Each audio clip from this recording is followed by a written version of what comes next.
Victor Mugubi Wanyama alitangaza kustaafu kutoka soka ya kulipwa tarehe 3 mwezi wa 4 mwaka huu wa 2026.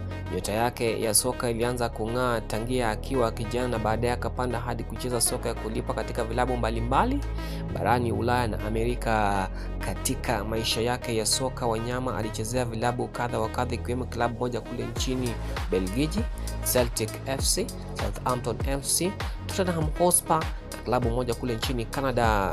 Vilabu alivyowahi kuvichezea kama vile Southampton FC na Tottenham Hotspur vilimtakia kila laheri baada ya kutangaza kustaafu kwake, vikimtambua kama mchezaji mwenye nidhamu, nguvu na mchango mkubwa uwanjani. Kwa upande wa timu ya taifa ya Harambee Stars, Wanyama alikuwa kiungo muhimu wa Harambee Stars ambapo alitoa mchango mkubwa kwa miaka mingi. Atakumbukwa kwa uongozi wake, juhudi na kujitolea kutumikia nchi yake katika mashindano ya kimataifa. Kwa jumla, Wanyama anaacha historia kubwa katika soka la